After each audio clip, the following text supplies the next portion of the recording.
৭১তম doctor Shyamaprasad মুখার্জির মৃত্যু দিবস পালন করা হল।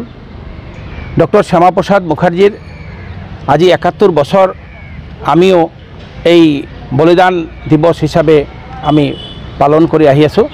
ডক্টৰ শ্যামাপ্ৰসাদ মুখাৰ্জি স্বাধীন ভাৰতৰ প্ৰথম শহীদ।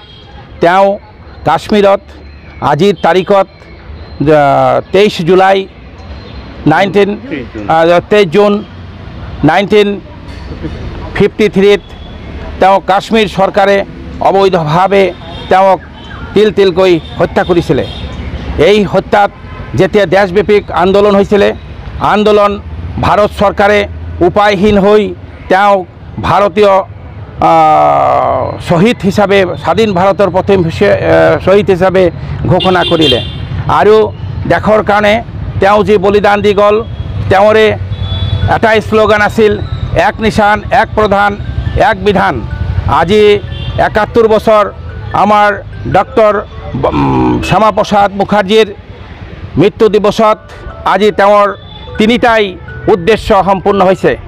দুটা কৰিছিল প্ৰয়াত প্ৰধানমন্ত্ৰী অটল বিহাৰী বাজপেয়ী, এক নিশান এক বিধান, আৰু আমাৰ যশস্বী প্ৰধানমন্ত্ৰী নৰেন্দ্ৰ মোদী ডাঙৰীয়াই ৩৭০(35)A আৰ্টিকেল আজি আমাৰ ভাৰতবৰ্ষত তেওঁলোকে উঠাবলৈ সক্ষম হ'ল। আৰু আমাৰ দেশত লগে লগে এক নিশান এক প্ৰধান এক বিধান ভাৰতত আজি লাগু হ'লে। আৰু আমি গৰ্বিত যে এই মহান ব্যক্তিজনে দেশৰ কাৰণে যি বলিদান দিলে, এই বলিদানত আজিৰ দিনত আমি সকলো একত্ৰিত হৈ তাক স্মৰণ কৰোঁ। আৰু এষাৰ কথা ক'ব বিচাৰিছোঁ, দেশত যি উন্নতি, দেশৰ যি বিকাশ, দেশৰ আজি যি উপযুক্ত প্ৰধানমন্ত্ৰী আমি পালোঁ, এই হ'ল ডক্টৰ শ্যামাপ্ৰসাদ মুখাৰ্জী। আজি অটল বিহাৰী বাজপেয়ী আমি নাপালোহেঁতেন যদি ডক্টৰ শ্যামাপ্ৰসাদ মুখাৰ্জী নাথাকিলেহেঁতেন। আজি যশস্বী প্ৰধানমন্ত্ৰী আমি নৰেন্দ্ৰ মোদী ডাঙৰীয়াকো নাপালোহেঁতেন।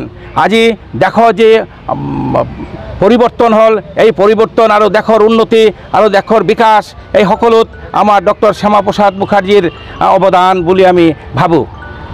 ধন্যবাদ। আজি আমাৰ ডক্টৰ শ্যামাপ্ৰসাদ মুখাৰ্জীৰ বলিদান দিৱস পবিত্ৰ মুহূৰ্তত আমি ভাৰতৰ ভূতপূৰ্ব প্ৰধানমন্ত্ৰী আদৰণীয় শ্ৰীযুত অটল বিহাৰী বাজপেয়ী জীৱনী সম্পৰ্কে এখন কিতাপ লিখিবলৈ ওলাইছোঁ। আৰু কিতাপৰ ফ্ৰণ্ট মেটাৰৰ আজি শুভাৰম্ভ কৰিলোঁ। আৰু শুভাৰম্ভ কৰিব আমাৰ মাজত উপস্থিত মোৰ গুৰু মাননীয় শ্ৰীযুত ৰতীন্দ্ৰ সিনহাই। হ'ল মাননীয় শ্ৰীযুত সন্তোষ তৰফদাৰ ডাঙৰীয়া আৰু মই।